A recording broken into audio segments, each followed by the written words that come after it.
Once again, you are welcome to our lessons at Back Science Education Consultants, where we are saying, no matter the situation, learning must continue taking place.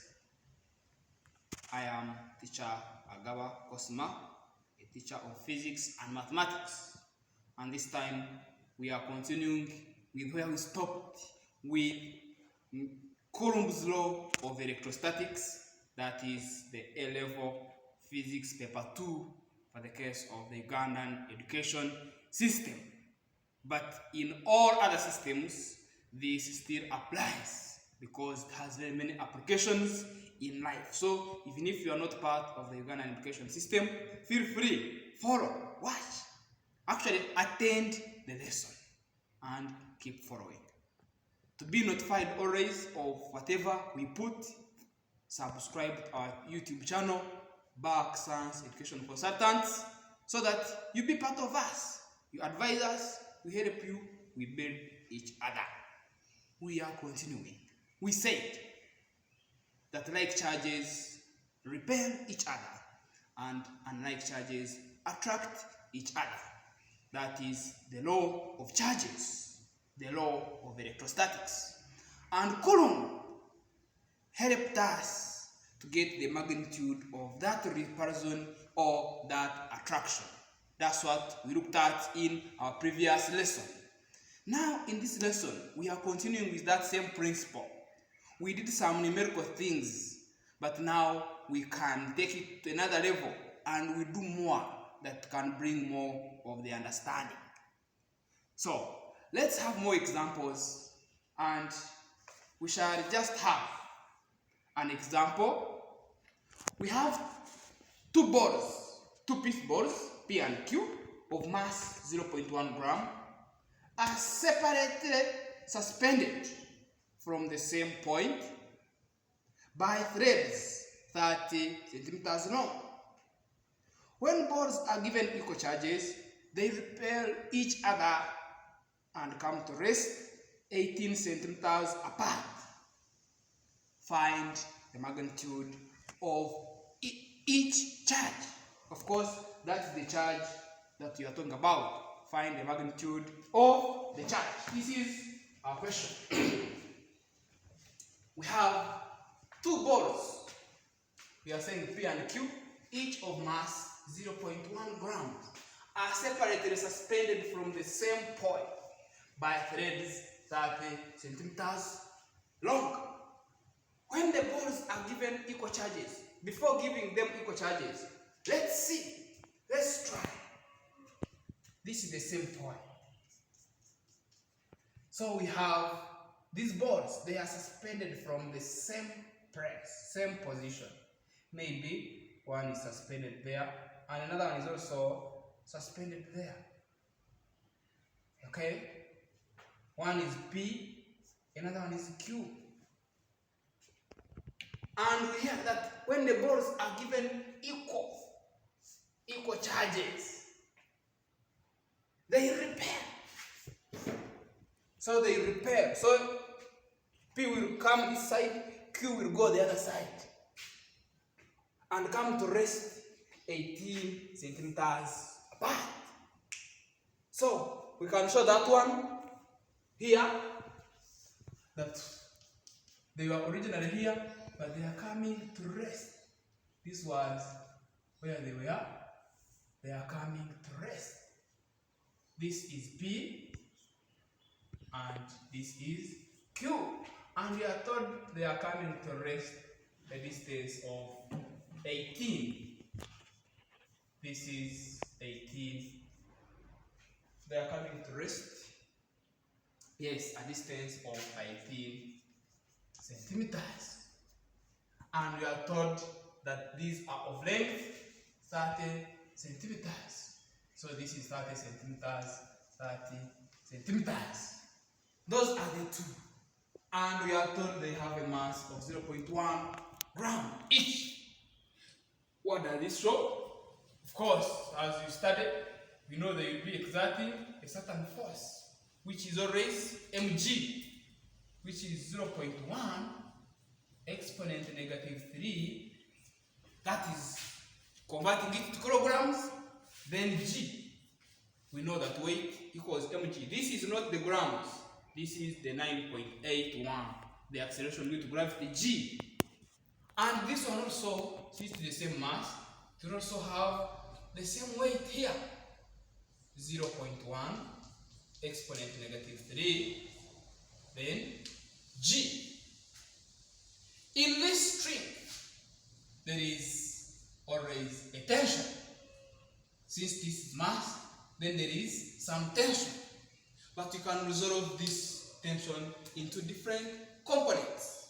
If we call this angle and we make it an angle theta, because it will be the same angle since they are equal charges, so this angle will be that, and from here to here will be 9, from here to here will be 9. So if we call that angle theta and we try to resolve, remember the other mathematics paper 1, what is sine theta equal to? Sine theta equals opposite, if this I call it x, over hypotenuse. So it will be x out of 30.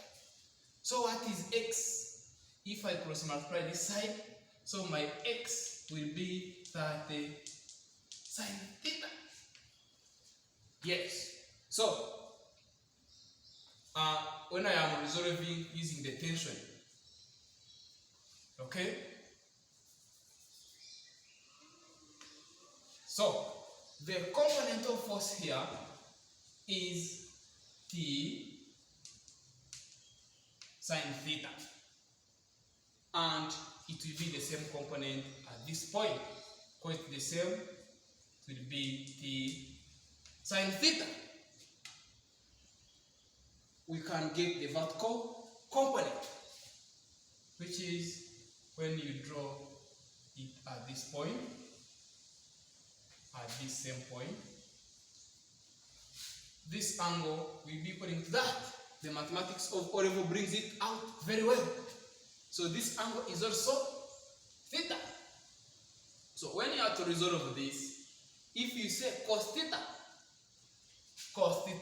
is adjacent here over hypotenuse.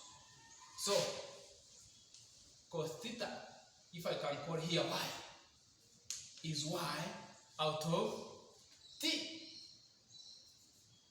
Is y out of t.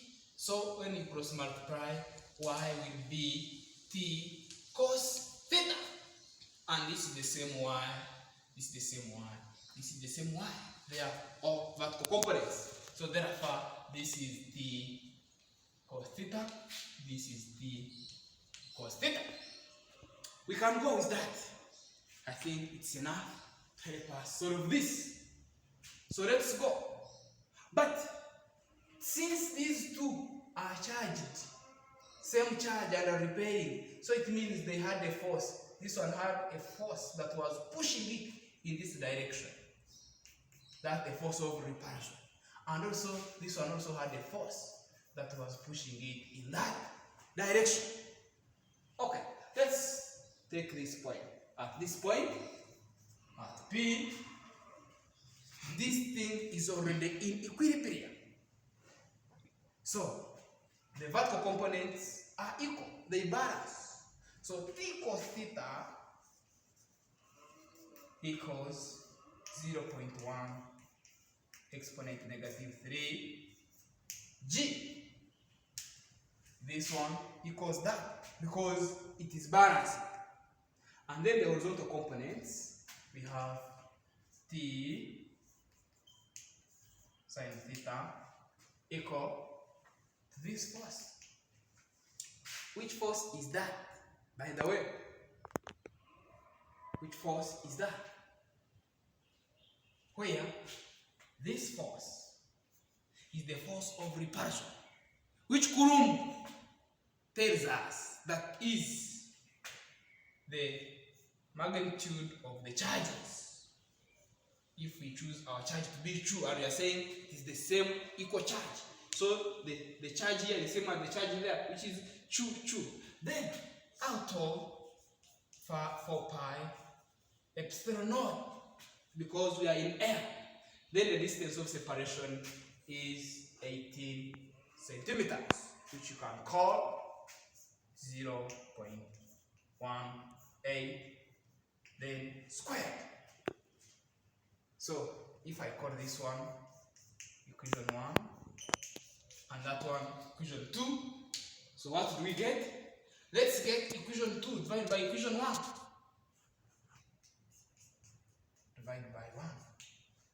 This t divided by t will cancel. Sin theta divided by cos theta will give us tan theta. Then this one divided by that. So this will be q squared.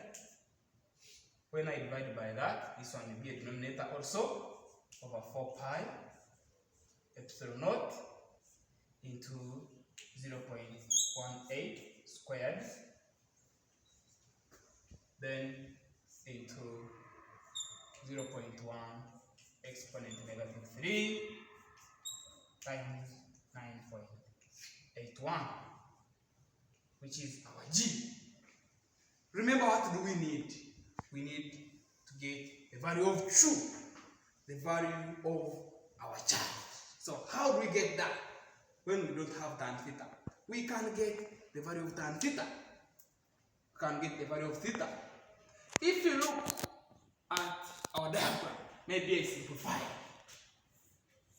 Let me simplify. This is theta. This is from here to here, which we say is 9 because it's 18 over 2. This is 9 centimeters. And this is 30 centimeters. So how do we get theta? Sine opposite of hypotenuse. So our sine theta is opposite over hypotenuse. So theta is the sine inverse of that value, and our value of theta will be equal to 17.5. When you press the calculator, 17.5 degrees.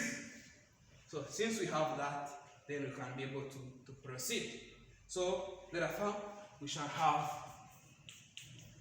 tan 17.5 degrees equals q squared out of,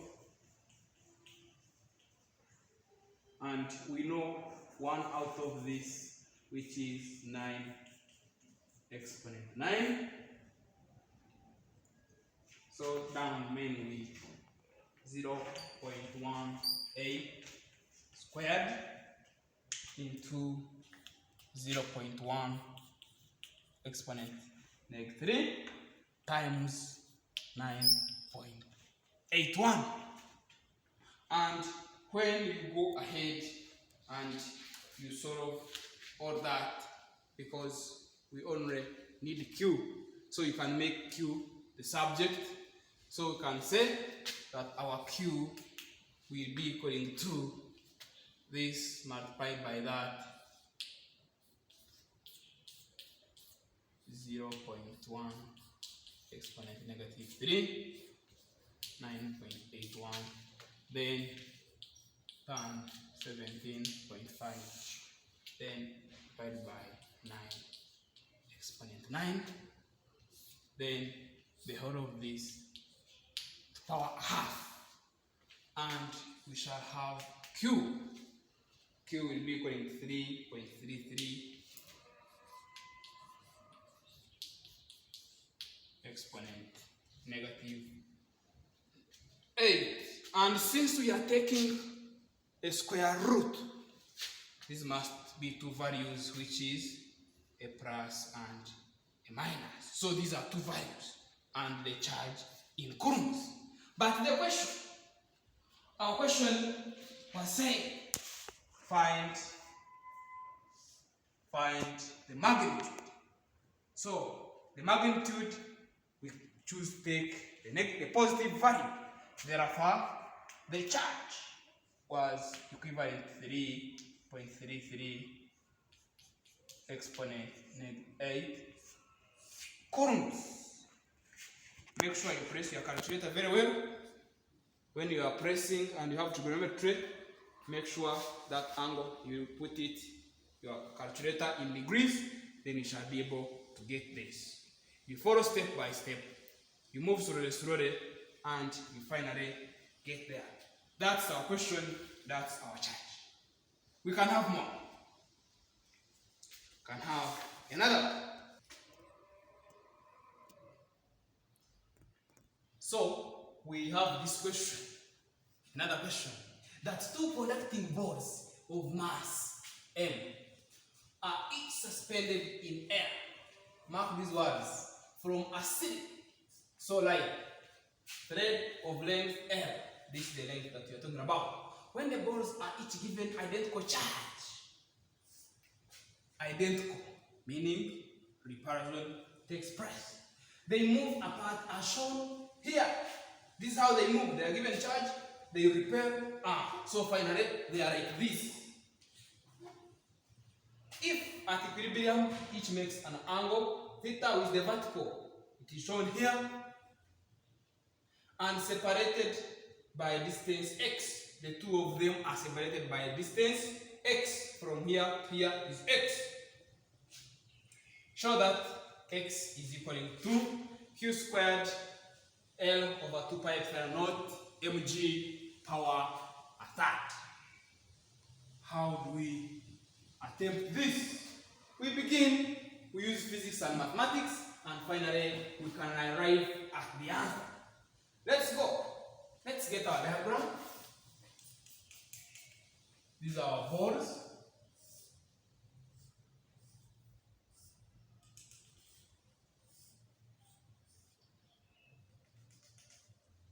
This is an angle theta. This is an angle theta. They are repelling each other. There is that force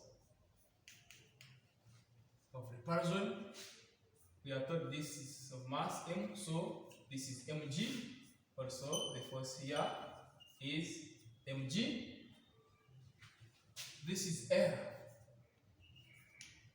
So we need to know the value of those components, the horizontal and the vertical component. So similarly, if this is theta, what will be the component here? When we do like this is theta. We need the component here. There is of course a tension in this rod. There is a tension because this is mass. So what's the component? Sine theta equals opposite, if I call it x, over hypotenuse, which is t. So that our x will be t sine theta. X is the horizontal, so our horizontal component will be t sine theta. It's the same, t sine theta.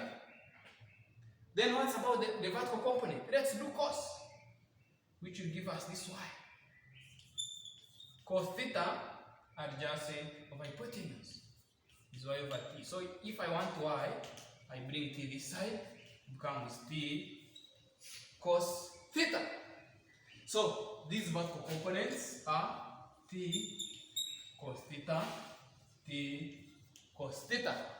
And since we have that one, then we can move on. We can move and do more. This is at equilibrium. The forces in this direction are equal to forces in that direction. Therefore, t sine theta here or there, let's take this position, equals our force. We know that force, by the way. We know the force. We shall use it. Okay? Then the vertical ones, t cos theta equals mg. We say that this force is equaling to the magnitude of the two charges, which is 2 times 2, then out of 4 pi epsilon naught. Then what's the distance? The distance from here to here, it was x. This distance is x. So this is x squared. Let's go. This is 1 and this is 2. Let's get 1 divided by 2 to eliminate the t. 1 divided by 2 will give us, this will cancel. Sin theta over cos theta will give us tan theta, which will be equal to, this is q squared over 4 pi epsilon naught x squared, then mg. That's the far we have moved. But we want to get the value of tan theta so that we can substitute it there. From the diagram, tan theta is always opposite of adjacent. But we don't have the adjacent. I want you to look at this one. Well, this is our theta, and we don't have the opposite. Opposite we can have, because from here to here is x, so from here to here is x over 2. So this can be x over 2. But we don't have the adjacent. We have here as L. Remember, when you are studying radians, the small angles, these angles are very small, by the way. These charges, they don't go very far. The masses don't go very far. These angles are very small. So that's why we shall have an approximation that for small angles,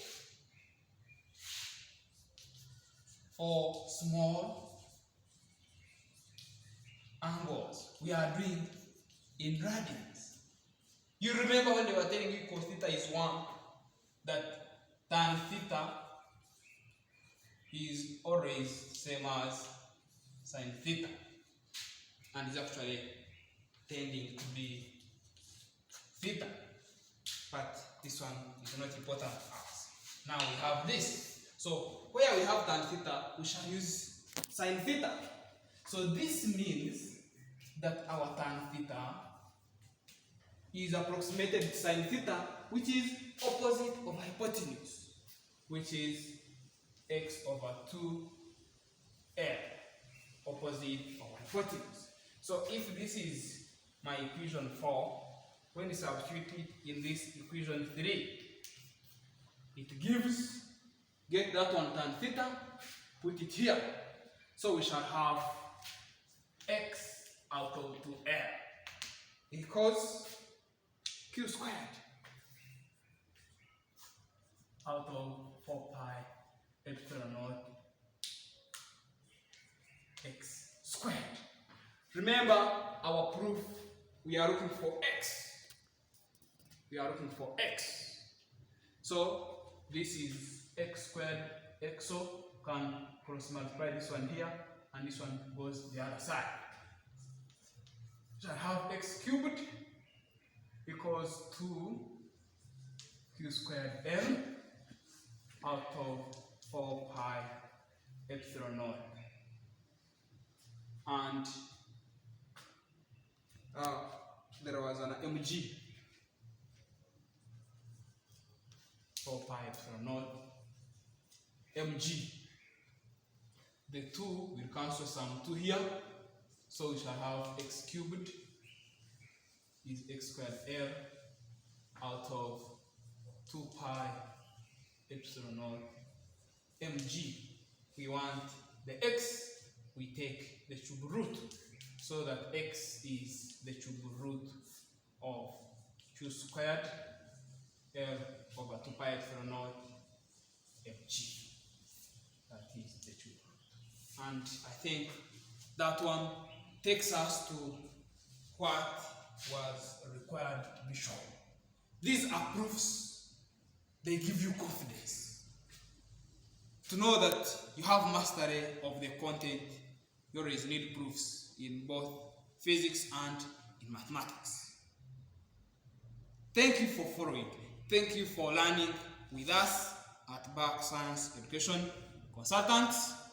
Now, you will allow me give you one question so that you do it, and after doing it, you can submit, and then we see your progress. Yes. Now, for you to also gain confidence, you prove this, please, prove that. And we are saying we have two conducting balls of masses M1 and M2 are held vertically at two fixed supports. The one support is this, another support is that. Those are the supports A and B by inelastic strings. These strings are not elastic, they are inelastic. When the balls are given opposite charges, opposite, meaning there will be some attraction of the same magnitude, maybe if it is 2, it is same 2. They attract each other with the strings making angles of 30 degrees and 60 degrees respectively with the vertical as shown. A is making this one and B, the other one at B is making that one. Where this one was M1, that one is M2. For equilibrium to take place, show that for equilibrium, M1 equals 3M2. Do resolving, get out the forces and all the equations, solve them. I am sure you are going to get that one. When you get it, you can send it to me on one of our numbers there. We are back Science Education Consultants. Please don't forget to subscribe to our YouTube channel so that you always get notified of the things that you normally upload there, because our services are very many. Please stay safe, stay well.